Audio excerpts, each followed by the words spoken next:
The galaxy was full of voices, full of lights, and full of power. Great empires spread across the stars, building fleets and cities that glowed brighter than suns. Among them were countless species, some strong and proud, others quiet and small, and among those small ones were the Thrillians. The Thrillians were a peaceful people. Their skin shimmered like soft crystal, their large dark eyes always calm, and their voices sounded like wind chimes. They had never built great warships. They had never raised armies. Instead, they lived on gentle green worlds, farming, singing, and studying the quiet arts of life. For thousands of years, this had been enough. They joined the Galactic Concord, a council of many races, and believed they were safe. The Concord promised protection, promised aid, and promised that no world would ever stand alone. But promises are easy when there is no cost. When the plague came, everything changed. It began quietly. A sickness spreading across the Thrillian colonies. First crops died, then animals weakened, then the Thrillians themselves began to fall. The illness attacked their fragile bodies, leaving them too weak to stand, too tired to eat. Entire villages grew silent as families lay together, waiting for a cure that never came. The Thrillian leaders sent messages of distress to the Concord. They begged for doctors, for medicine, for food. Their voices carried across the stars. At first, replies came. Polite replies. Sympathetic replies. The Concord representatives said they would discuss aid. They said they would see what resources could be spared. But days became weeks, and the plague spread faster than talk. The great empires looked at the Thrillians and saw nothing worth saving. The Thrillians had no armies to offer, no fleets to defend the Concord, no resources that were rare. They were gentle, fragile, and poor. Saving them would cost much and give nothing back. So one by one, the voices of the Concord grew silent. The Thrillians were abandoned. On the homeworld of SCIFI-Prime, the skies once filled with trade ships were now empty. The great towers of crystal glass that reflected sunlight stood dark. Children too weak to play lay in the shadows of broken fountains.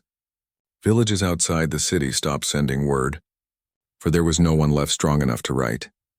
The High Council of Thrillians met in their hall, but their voices were heavy with despair. "We have been left alone," said Counselor Leora, her thin hands trembling as she leaned on the table. "The Concord will not come. Perhaps if we send one more request," another counselor whispered. "Perhaps if we remind them." "They do not care," Leora said, her voice breaking. "We are already dead to them." Silence filled the room. The truth was heavy. The Thrillians, who had sung songs of harmony for centuries, now sang no songs at all. But the galaxy is wide. Not every race thought like the Concord. Far from Thrillia, a fleet of human ships was crossing the stars. The humans were newcomers to the Concord. They were still considered strange, even dangerous. They came from a small blue world called Earth, far on the edge of known space. Unlike the Thrillians, they had been forged by struggle. Their history was filled with storms, wars, hunger, and hardship. Where the Thrillians avoided pain, the humans endured it. Where the Thrillians avoided killing, the humans had learned to hunt, to fight, to survive. The galaxy often whispered about them. Predators, carnivores, dangerous. Most species were herbivores or omnivores, but the humans were known to eat meat, to look at the galaxy with the eyes of hunters. Many races feared them, others distrusted them, but very few understood them. And when news of the Thrillian plague reached human ears, the reaction was not what the Concord expected. Where others turned away, the humans prepared ships. The Thrillians did not see them at first. Weeks had passed since the last outsider visited their world. The skies were empty, the stars silent. Then one night, as the red moon of Thrillia rose, lights appeared in orbit. Strange shapes, sharp and metallic, descended slowly through the atmosphere. People stumbled into the streets, weak and frightened, thinking perhaps it was the Concord fleet at last. Some feared it was raiders come to finish what the plague had begun, but as the ships landed, their hulls bore a simple symbol, a circle of blue with white stars inside, and a single stripe of red. Humans. The ramps opened and figures walked down. They wore heavy armor, their bodies taller and broader than most Thrillians had ever seen. Helmets hid their faces, but their movements were strong, certain. Behind them rolled machines carrying crates of supplies. The Thrillians, pale and sickly, stepped back in fear. The leader of the humans removed her helmet. Her hair was dark, her skin marked by the sun, her eyes sharp.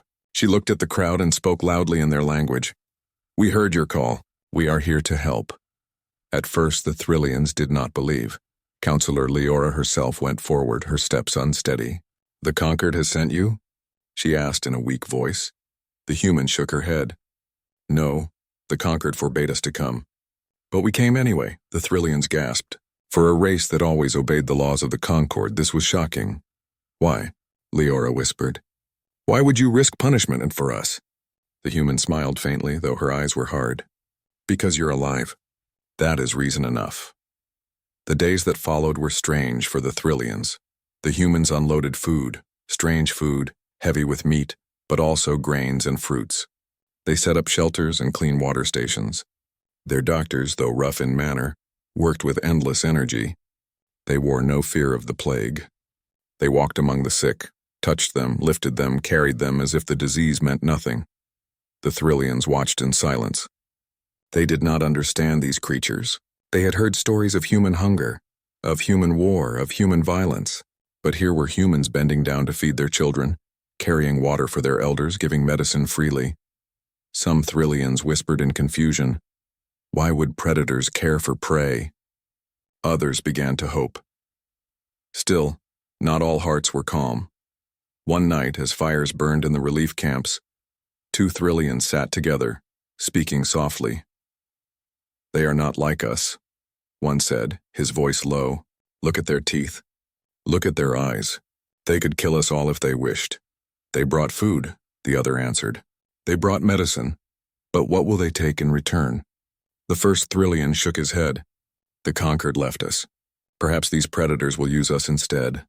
The second only looked at the humans moving through the night, their shadows long, their voices deep, and for the first time in many days she felt something strange in her chest. Not fear, not despair, but safety. For the humans it was simple. They did not think of prey or burden. They thought of people dying and people living. And in the human heart there was one rule: you do not leave others to die if you can help them. That rule had carried them through storms on Earth, through wars, through famine, and now it carried them across the stars. The Thrillians did not yet understand. But they would. For the first time since the plague began, the Thrillians were no longer forsaken. Someone had come, and those someones were the carnivorous humans. The first nights after the humans arrived were filled with both hope and fear. The Thrillians, weak and pale from the sickness, lay inside shelters built by human engineers. The shelters were simple metal frames covered with strong fabric, but they were safe and clean. The air smelled less of sickness and more of fire, food, and medicine. Yet many Thrillians could not sleep. They watched the humans moving outside like shadows. Some of them were tall and broad, their movements heavy and strong. Others were smaller, quick, and sharp-eyed. They carried strange tools on their belts, and their armor gleamed under the moons. The Thrillians whispered among themselves, "Do you see how they watch us? As though we are animals. They do not blink as often as we do. Their eyes are too sharp. Like hunters, they eat meat. I saw them roasting something from their own supplies." The word meat spread like fire among the frightened. To the Thrillians, who had never hunted, who only ate fruits, roots, and grains, this was terrifying. To eat flesh was to destroy life directly. To them it was unthinkable. And yet the humans did it without shame. Still, the humans brought food for the Thrillians, bags of grain, boxes of dried fruit, even plants from Earth. They did not force the Thrillians to share their meals. They simply ate their own and smiled. And little by little, the Thrillians began to see something new. Perhaps predators were not only destroyers. Perhaps predators could also protect. The first lesson on the fourth day after arrival, Captain Elena Torres walked through the main camp. She was the leader of the human fleet that had come to Thrillia. Her hair was tied back, her boots heavy with dust, her uniform marked with sweat and dirt, yet she walked with confidence. She stopped when she saw a group of Thrillian children sitting together, their large black eyes staring silently at the ground. They were thin, their skin dull, their arms weak. A Thrillian elder sat beside them, trying to comfort them with soft words, but his voice was fading from sickness. Elena knelt down in front of them. "Do you want to play?" she asked gently. The children tilted their heads in confusion. "Play?" The word felt strange when their bodies were so tired. Elena smiled. She pulled a round ball from her pack. It was small, made of simple rubber, but bright red. She bounced it on the ground. The sound echoed, thump thump. The children's eyes widened. "Try," Elena said, rolling the ball toward them. One child reached out slowly and touched it. The ball rolled away. Another child grabbed it and laughed for the first time in weeks. The elder looked at Elena, his voice soft. "You are strange, human. Our people are weak. We have no strength to play." Elena looked back at him. "That's why we teach them to smile again. Smiles give strength too." The elder said nothing, but for the first time he did not look afraid. Work and trust as days passed. The humans spread across the villages. Some repaired broken machines that had powered water pumps. Others dug trenches to bring clean water from rivers. Their doctors worked tirelessly, moving from home to home, examining the sick. Dr. Samuel, a broad man with kind eyes, explained to a group of Thrillian healers. "This plague attacks your blood," he said simply, showing them images on his small screen. "It makes the body too weak to carry energy. But humans are not falling sick. That means there's something inside us that fights it." The Thrillians leaned close, curious. "You mean, your blood is stronger?" Samuel nodded. "Yes, maybe we can use it to build a cure. But it will take time." The healers looked at each other. Time was something they did not have. Yet for the first time there was a spark of hope. The Predator's way, not all Thrillians trusted the humans. Some believed they were only pretending to help, waiting to take control. One night, Counselor Leora gathered with Captain Elena to speak honestly. "You must understand," Leora said, her voice weak but firm. "My people do not know predators.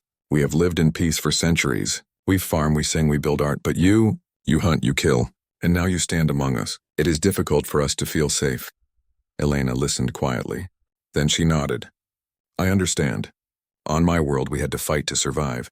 We hunted, yes. We ate meat. We learned to defend ourselves. That is part of us, but it does not mean we cannot care. Sometimes predators are the ones who guard the herd." Leora blinked, trying to understand. "Guard the herd?" "Yes," Elena said. "Wolves defend their pack. Lions protect their pride. And humans, we protect those we call friends." Leora looked at her for a long time. Slowly she said, Perhaps you are a different kind of predator."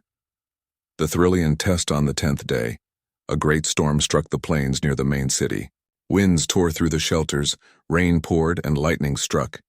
The weak Thrillians struggled to hold on to what little they had left, but the humans did not hesitate. They moved through the storm like iron statues, securing shelters, lifting the sick, carrying children. One soldier, Private Harris, held up a collapsing frame with his bare shoulders until others could drag the wounded to safety. His arms bled from metal edges, but he did not move until everyone was safe. When the storm finally ended, the Thrillians looked at the humans with new eyes. These were not beings who only thought of themselves. These were beings who stood in pain, in danger, and still refused to let others fall. One young Thrillian whispered, "Predators bleed for us," the words spread. Soft but powerful, the first song returns that night. Something happened that had not happened since the plague began.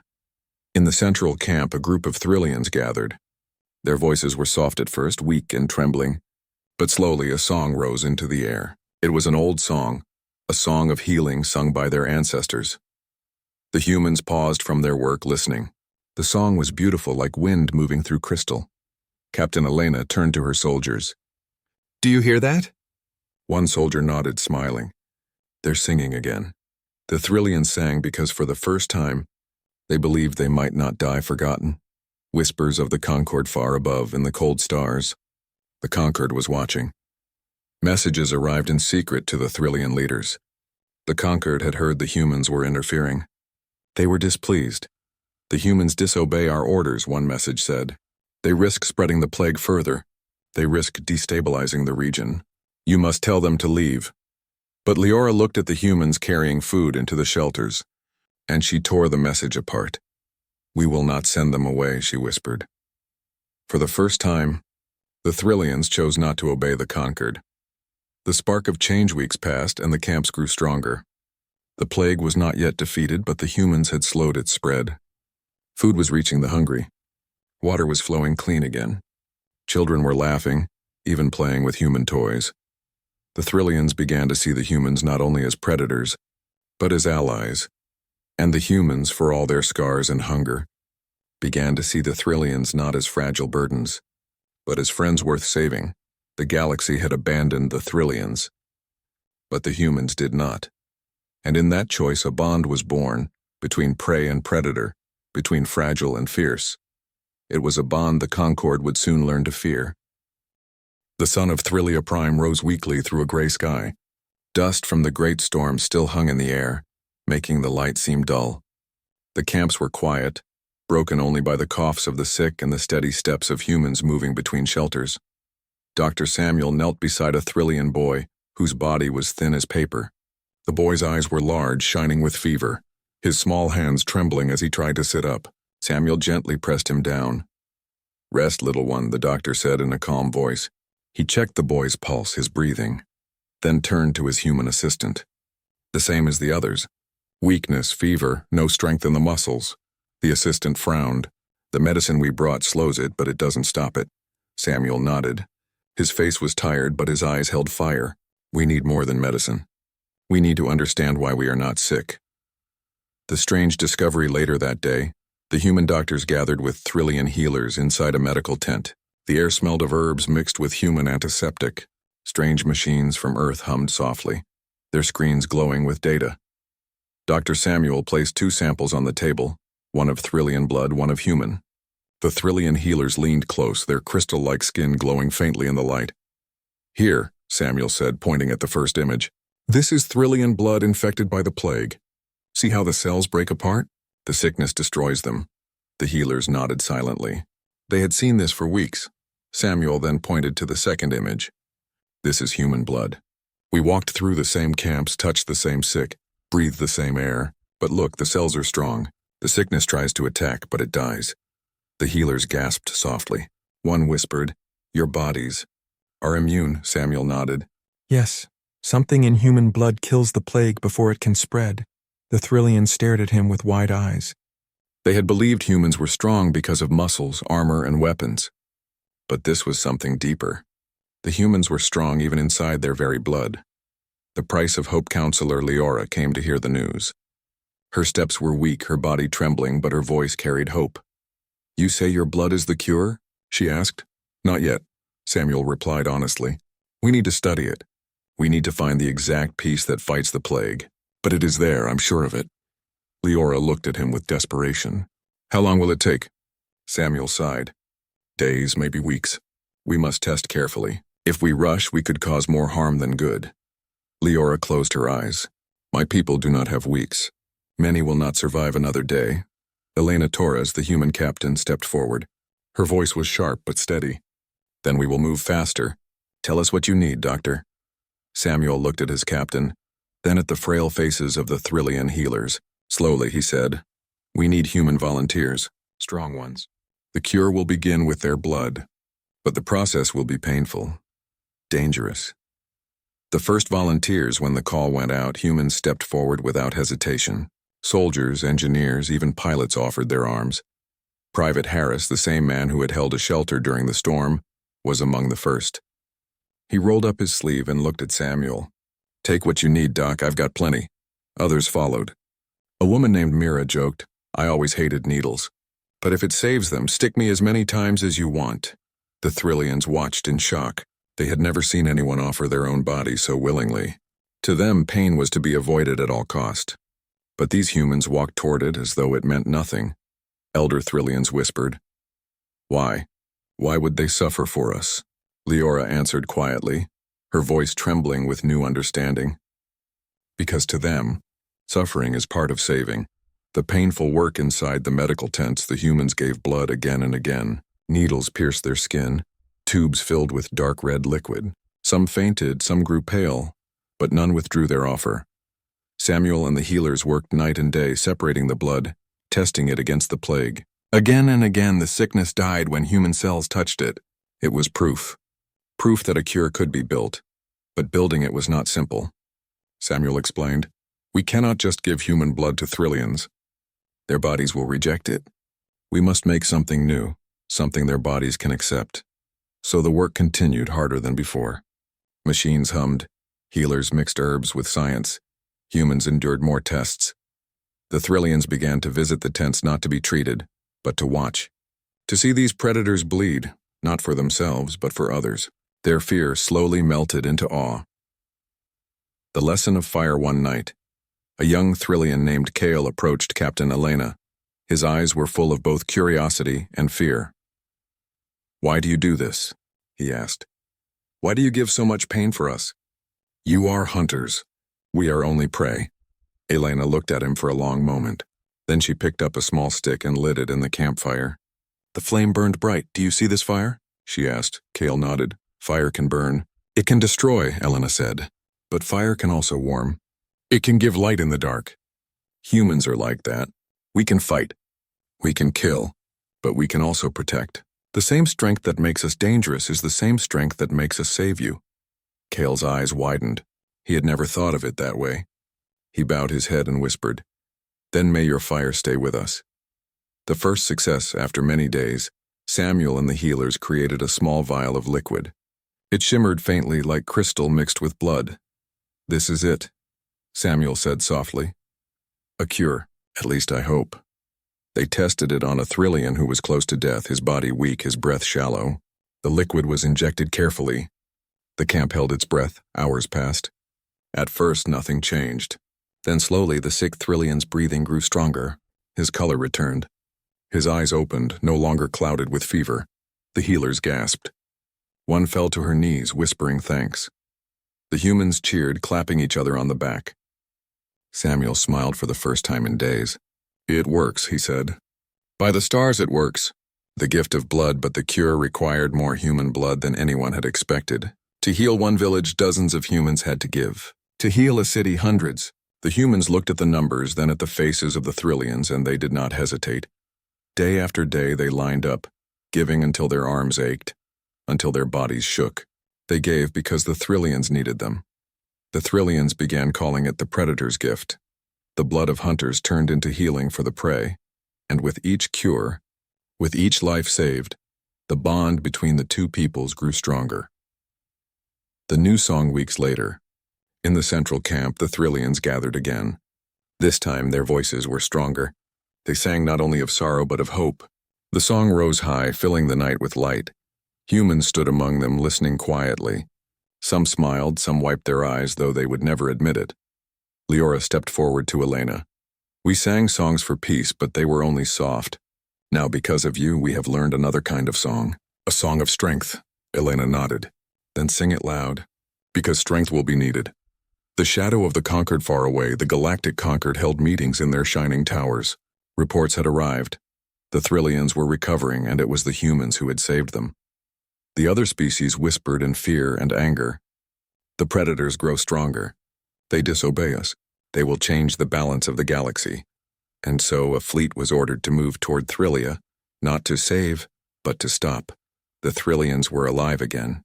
The humans had given their blood to heal them. But greater trials were coming, and soon the galaxy would learn that the Predator's gift was not only blood, it was also courage. The cure had begun to spread across Thrillia Prime.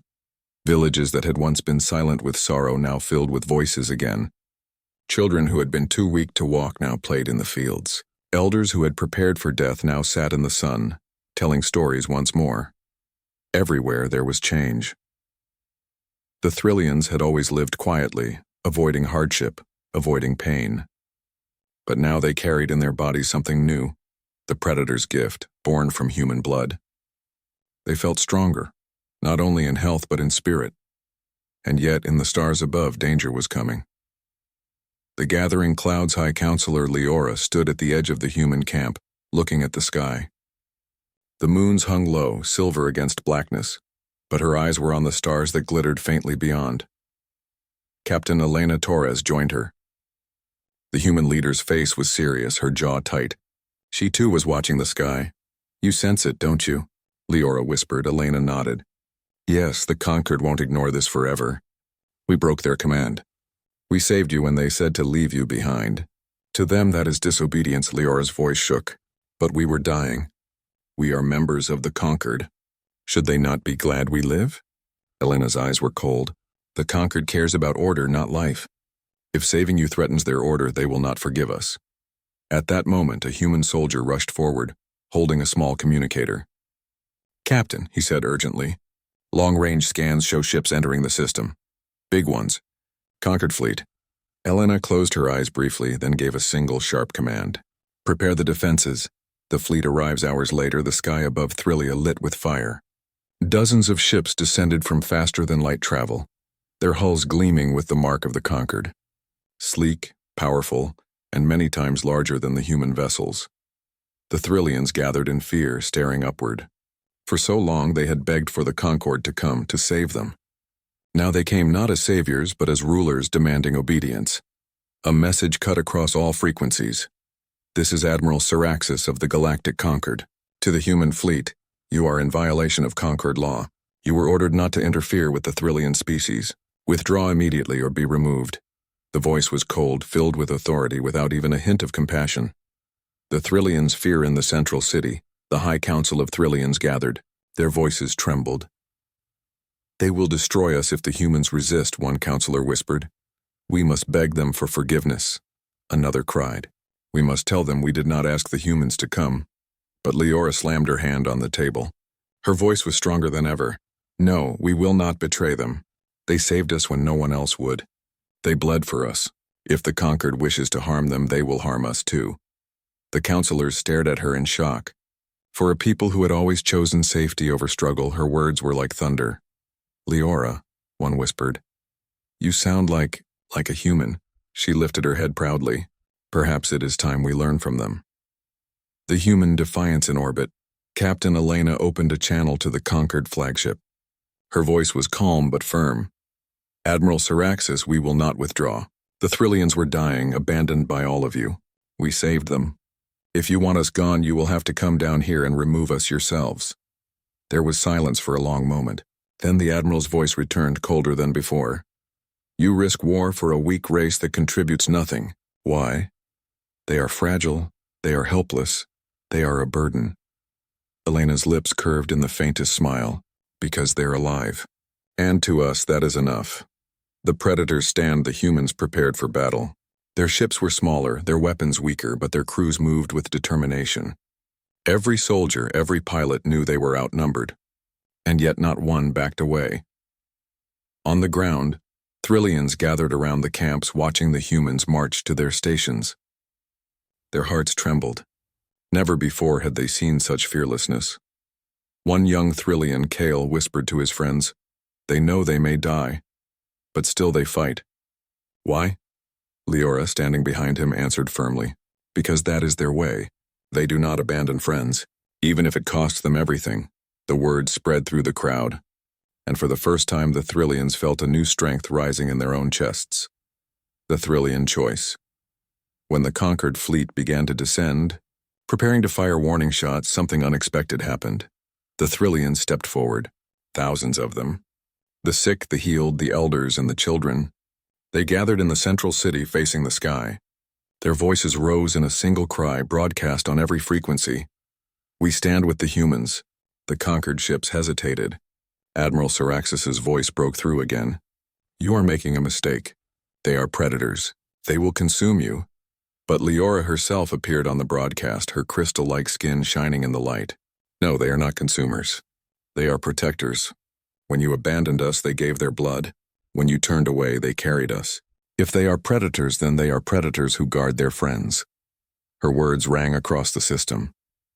For the first time in their history, the Thrillians raised their voices not in song, but in defiance. The first shots, the Conquered was not moved by words. Their flagship gave the order, disable the human fleet. If the Thrillians resist, subdue them as well. Fire lit the sky.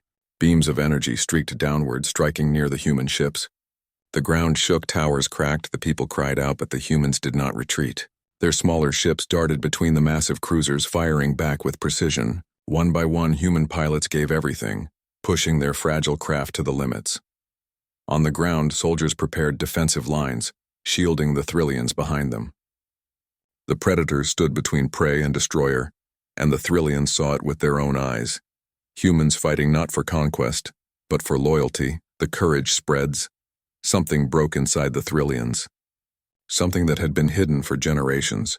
They were not strong like humans. They had no weapons, no war machines. But they had voices, hands, and courage newly awakened.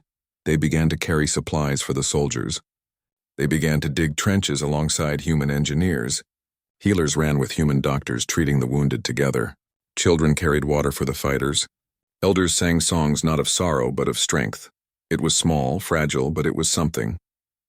For the first time, the Thrillians were no longer only protected. They were standing beside their protectors. The Predator's words, in the midst of the battle, Captain Elena opened a channel once more to the conquered fleet. Her voice carried across space, filled with sharp certainty. You call us predators, and you're right. We are. But you misunderstand what that means. Predators are not only killers. We are guardians. We fight for our pack, for our friends, for those who cannot fight for themselves.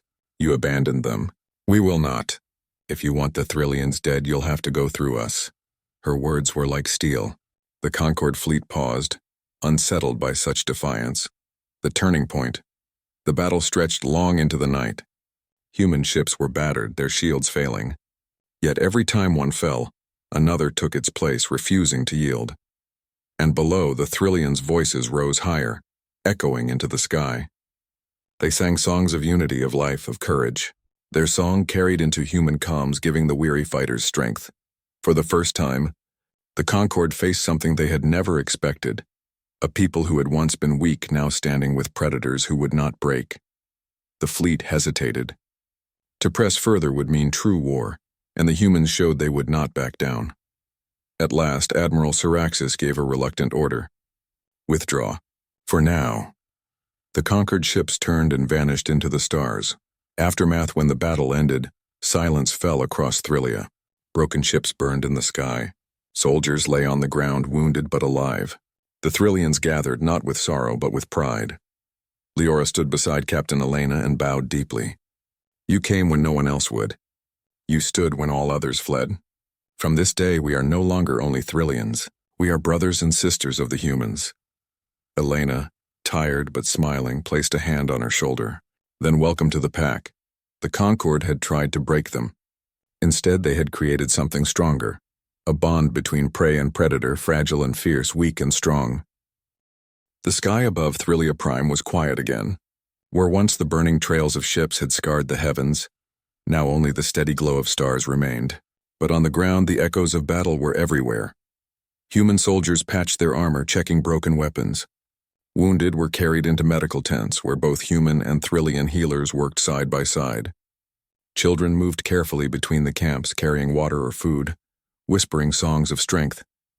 For the first time in centuries, Thrillia was not silent with sorrow. Instead, it was alive with determination. The price of defiance. Captain Elena Torres walked through the camp, her face lined with exhaustion. She passed rows of human soldiers sitting on crates, eating in silence, their eyes shadowed but unbroken. Many of them bore fresh scars, yet none complained. Leora, the High Counselor of the Thrillians, walked beside her. Her luminous skin dimmed from weariness, but her voice was firm. You have lost much, Leora said quietly, watching the humans' tired faces. Elena nodded. We did, but if we had turned away, you would have lost everything. And that to us would have been a greater defeat. Leora lowered her eyes. I did not understand before. I thought predators only took. But now I see you give as fiercely as you fight. Elena gave her a small smile. That's the truth of it. To us, protecting others is part of survival. Alone, a predator is nothing. With a pack, with allies, everything is possible. The healing begins. In the days that followed, the humans did not leave. They stayed, building shelters, repairing the broken fields, and teaching the Thrillians how to defend themselves. For the first time, Thrillian children held simple tools that could be used to resist danger. Not weapons for conquest, but tools for survival. A young Thrillian boy, Kale, asked one of the soldiers, "Why do you teach us this? You could keep all the strength for yourselves." The soldier, a grizzled man named Mason, chuckled, "Because strength is wasted if it isn't shared. One day, kid, you'll need to stand without us. And when that day comes, you won't be helpless." Kale's eyes shone. For the first time, he believed he could be more than prey. The shadows of the conquered, but even in the warmth of healing, Everyone knew the danger was not gone. The conquered had retreated, but not in defeat. They had only withdrawn to plan. Every night, human scouts watched the skies, scanning for movement. Every day, messengers whispered of other worlds, curious about what had happened here. The galaxy was beginning to talk. Some species whispered, "Perhaps the humans are dangerous." Others said, "Perhaps the conquered is wrong to leave the weak behind." And a few, the bravest, said, "Perhaps it is time to stand with the predators." The lesson of unity weeks later, the Thrillians called a great gathering. In the central square of their capital city, thousands stood together. Thrillians with their crystal-like skin glowing faintly, humans in their patched uniforms tired but proud. Leora stood before them and raised her voice. "My people, for many years we believed survival meant silence. We thought that hiding was the only way to live. But silence did not save us. Silence left us to die. When all others abandoned us, the humans came. They are predators, yes, but predators with loyalty. Predators who guard their friends. They have given us strength, not just in body, but in spirit. From this day, Thrillians will no longer hide. We will no longer live only to be spared. We will live to stand, with the humans, and with any who choose courage over fear." The square erupted in a cry, the voices of thousands rising as one. For the first time, Thrillians felt like more than prey. They felt alive. The human response when the crowd quieted, Captain Elena stepped forward. She did not give a grand speech. Her words were simple, but they carried weight. "We are not heroes. We are not perfect. We bleed, we break, we make mistakes. But one thing we will never do is abandon those who call us friends. You may call us predators. That is true. But if we are predators, then we are predators who defend the pack. And now, you are part of that pack." The Thrillians cheered louder than ever before. The Conquered's warning. The celebration did not last long. Days later, a new message came from the stars. The Concord broadcasted across every channel. "To the humans of Earth, you have defied the laws of the Concord. You have broken unity. If you continue this path, you will be declared enemies of order. Withdraw from SCIFI-Prime or prepare for war." The words echoed like thunder. Many Thrillians trembled, but this time they did not hide behind silence. Leora responded at once. Her voice carried across the same channels. "To the Conquered, you abandoned us. You let us die. We owe you nothing. The humans saved us, and we will not ask them to leave. If you call them enemies, then you call us enemies as well." The galaxy listened in shock. For the first time, a once helpless race stood against the most powerful force in the stars. The choice of the galaxy. The Conquered expected the galaxy to condemn the Thrillians. Instead, something else happened. Small voices began to rise. A mining colony, long neglected, whispered, "The humans helped them. Why not us?" A farming world, left to starve during a plague, said, "The Conquered cares only for rules.